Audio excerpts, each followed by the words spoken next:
On this slide, the goal is to understand the T-statistic for dependent and independent two-sample t-test. But before we get to that, I am going to go over some other T-statistics so you can kind of see that there's a pattern going on. That yes, there is differences in all these T-statistics, but overall, we have the same formula. Just the things look a little bit different, but the same basic format is there. So let's start with a T-statistic for an individual score. So this would be, say, for example, that you want to find your T-statistic, or Z, if you had the population, standard deviation, then you could use a Z, but we're going to focus on the T. So this formula here would be, if you want to find the T-statistic for your individual exam score, for example, and you want to find your percentile, you'd use this formula. So you have X, which is your score, minus the mean divided by the standard deviation. So the basic thing is we have the difference at top, so the difference between your score and the mean divided by the standard deviation. The standard deviation is how much we expect these scores to deviate from the mean on average. Okay? That's kind of the definition of a standard deviation. It's not exactly the average, but for all intensive purposes, you can think of the standard deviation as the average deviation from the mean. So this is how much we expect that X variable just to naturally deviate just because of sampling error. Okay? So that's the basic T-statistic for an individual score. Now we're going to jump to inferential statistics. And in inferential statistics, we are looking at the T for a sample mean. Maybe it could be some other sample parameter, but we're going to focus on the sample mean. And you need to know what the null is. So here's the null, or the basic null. And so you're going to have mu equals some number. So this is going to be a number. We call it mu null because this is a known population mean or some other important value. So it could be that you want to know, does your college have significantly different ACT scores than the nationwide average? So you know what the nationwide average is, and you just need to sample your small or smaller sample at your college. So this could be the national average, or it can be some other important value if you don't have the population mean. So for example, if you're studying sleep and you want to see if college students have significantly lower hours of sleep, then this number and the null could be 8 because that's the recommended hours of sleep that you should get. And here's the T-statistic for a one sample mean test. And you can see it looks very similar to the individual one, the T-statistic for an individual. We are now replacing X with X bar, but both are randomly selected, or hopefully are, or at least it's an unbiased sample, because nothing in inferential statistics is really 100% random. And then we have some kind of mean here, just like we did in the individual score. So it's, in this case, we kind of have to decide what that is, and in the other case, it's kind of given to us for the individual. And then we're going to divide by what we expect the sample mean to vary by just sampling error or just by chance. So instead of having standard deviation, like for the individual, we have standard error. And so Standard error is the standard deviation of sample means, or whatever you're working with. And so you expect the standard error to be less than the standard deviation, because you expect sample means to vary less than individual scores. So think about exam scores.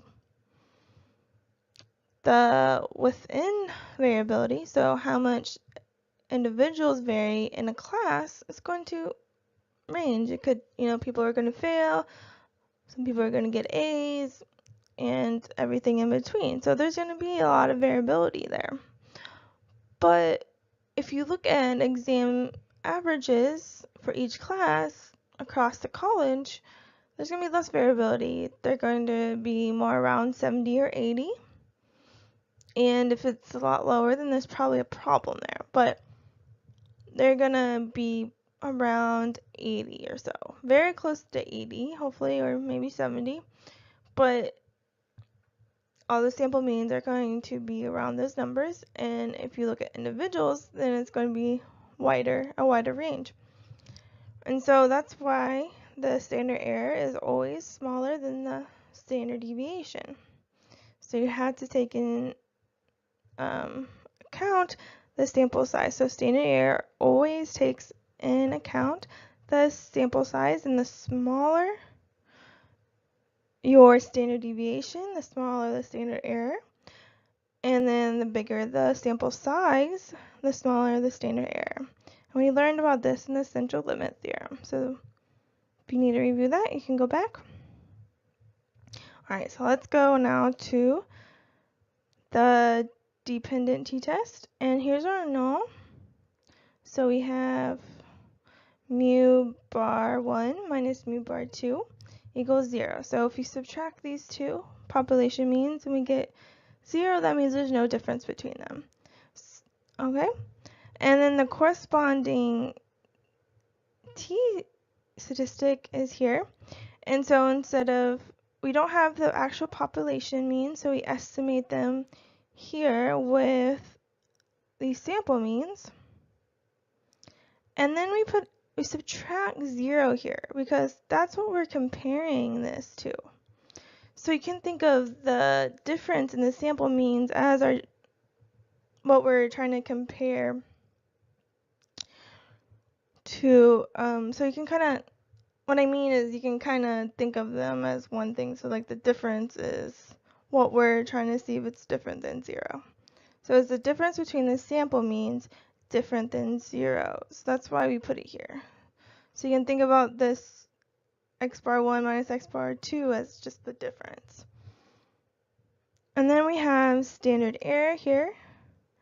And so that's kind of the same thing for the one sample mean test, but we have to take in consideration that we have two samples, so we're going to have two sample standard deviations, and so that's going to affect our calculation of that. But still, this is the expected variability in the difference of sample means. So the top's always the difference, and the bottom's always what you expect your sample statistic to vary just by chance. And always remember that your subtraction of the means and the t-statistic should match your hypothesis. And so that will help you make sure that you're calculating the right p-value that matches your research hypothesis. Because if you switch it, then, if you had a greater than hypothesis in your research hypothesis, then you switch the order you subtract in your t-statistic, then really you should be looking at a less than hypothesis. So it just messes everything up. So just make sure that your hypothesis match how you subtract in your t-statistic. Now we're going to go to the independent t-test, and this almost looks like the one sample t-test over here, but we're going to look at the population mean of different scores instead of just individual scores, and we're going to say that equals 0 in our null. And the reason we say 0 is because if we have a bunch of different scores and they average to 0, it means on average people don't vary in their scores.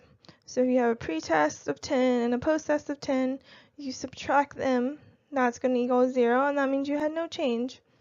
And there might be a little bit of change for one person, but that's just because of random chance, not really due to an actual difference in the pre and the post test.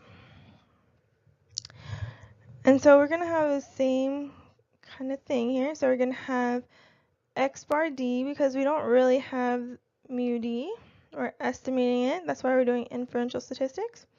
And then we're going to subtract off whatever we have in our null, which is 0. So that's why we have 0 here.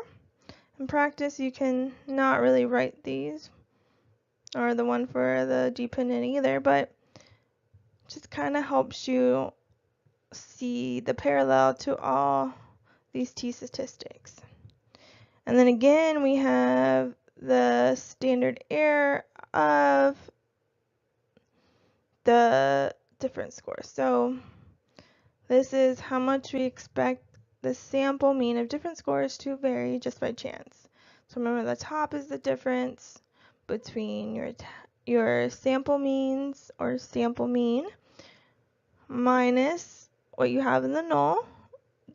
And so that's the difference between what you collected, the data you collected, and the null. So we're seeing if there's a big difference between what you collect, the data you collected, and what was in the null, divided by what you expect the sample means to vary just by chance. So that is just the basic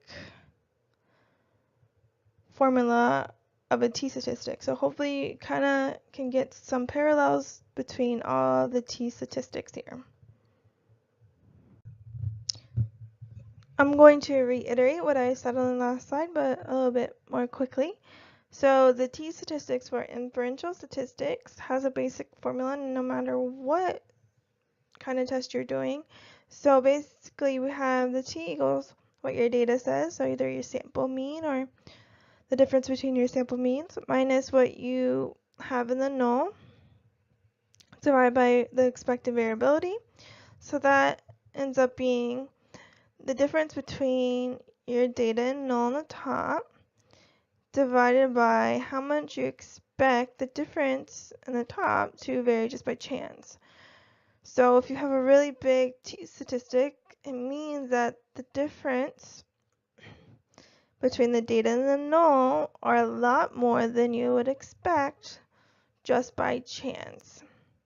So yes, you're going to have some variability from your null because you're taking a sample and your sample is not perfect, and each time you take a sample you're going to have a different mean, and the mean's not going to be exactly the population mean because we don't have the whole population.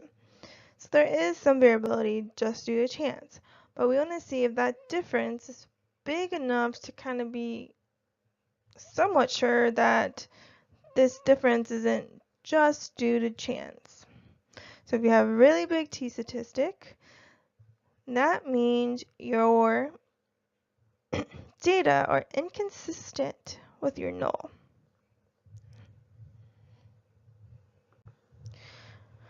Okay, to find p-values, you can use the t-dot-dis function in Excel like we did for the one sample mean test.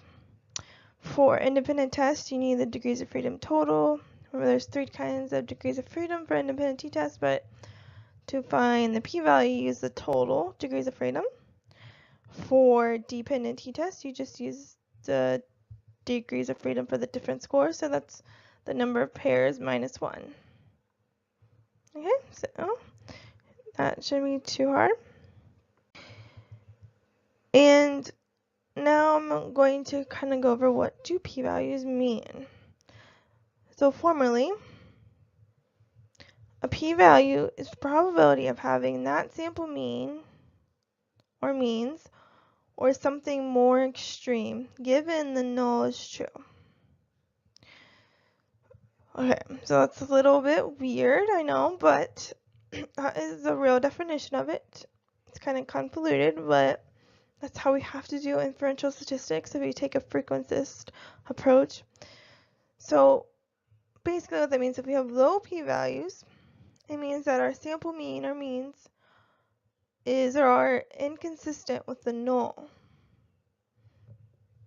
Okay, so low p-values means we have inconsistency with the null. So our data are inconsistent with the null. And if our null is false, or we think it's false, because our data is inconsistent with it, we're not sure if it's false or not, but we're going to speculate and say if we have a small p-value, then we're going to kind of assume that our null is false. And if our null is false, then perhaps our research hypothesis is true, because the research hypothesis is kind of the opposite of the null.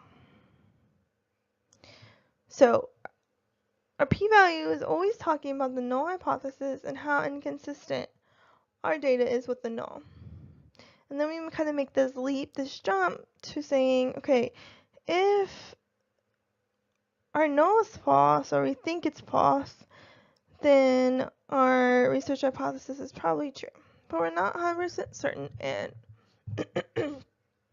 remember, we're not really calculating the p-value on the research hypothesis, we're calculating it on the null. So if you change your null,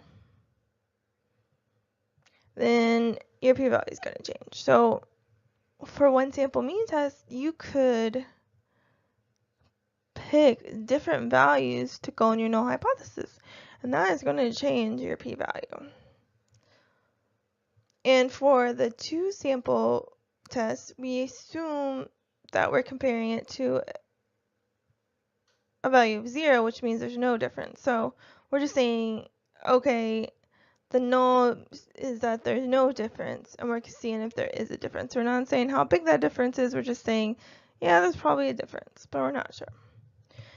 If you have high p-values, this means your sample mean is consistent with the null. It's not that far away from the null, so you're not concerned. But you can't really speculate too much on the research hypothesis, because one, you just might need more power. You might need a higher N, higher sample size, or you just need a more reliable or valid outcome variable. So if you need more reliability, that means your standard deviation and your scores are smaller, and then therefore your standard error is smaller. So say you're measuring height, for example, and you just measure people's feet and how tall people are in feet, but you don't really get their inches. So you're basically saying everyone's 5 feet tall unless they're really like 4'11" or 6 something. So you're only going to have people that are 4, 5, or 6, or maybe there's other ones, but for the most part, you have values of 4, 5, and 6. So you're not very precise in your estimation, so your standard deviation is going to be really high. And so you might not find a difference between men and women's height if you do this. So you need something that's precise. The more precise your outcome variable is, the more likely you're going to find a significant p-value. The other thing might be happening is, okay, yeah, your scale is reliable, it's consistent, it's very precise, but it's not valid, so it's not accurate, meaning that you're not really measuring what you say you're measuring. So if I want to measure, I don't know, people's satisfaction with my class, and I ask them how happy are they with their grade, I mean, that's kind of a little bit reflective of how satisfied they are overall with my class, but it's really not getting to what I want to ask them. That's not a very good example, but it's just basically a valid test means it's measuring what it's supposed to be measuring. So I think before I gave the example of measuring my dog's weight, and if I have a broken scale that keeps saying that my dog's 65 pounds, but really he's about 20 pounds, then that's a reliable but invalid measure of his weight, because it's consistently giving me measures of 65 pounds, but it's inaccurate. So your outcome variable might need work, and that's why you're not finding a difference. Or you need a higher sample size to give you more power. And if you have a higher sample size, then your standard error is going to be smaller. And so if the bottom of your test statistic is small, then the overall test statistic will be bigger. And so either one of these is probably going to change your standard error. So if you increase your N, or you make a more reliable outcome variable, then that's going to decrease your standard error. If you make it more valid, then maybe your difference will be bigger too. So anyways, if you have a high p-value, then you can't really speculate. You may need more power, or your null might actually be true and your research hypothesis is wrong, but you can't really tell from just this high p-value. What you could do is get a really high sample size, a lot of power, and then do a confidence interval. And if that confidence interval is really precise and it still contains 0, then yeah, your research hypothesis is probably wrong. Again, you're not 100% true, but hypothesis testing can't really tell you if your null is actually true. Like it's really hard to tell just from a hypothesis test, and from a confidence interval, you're also still stretching a little bit.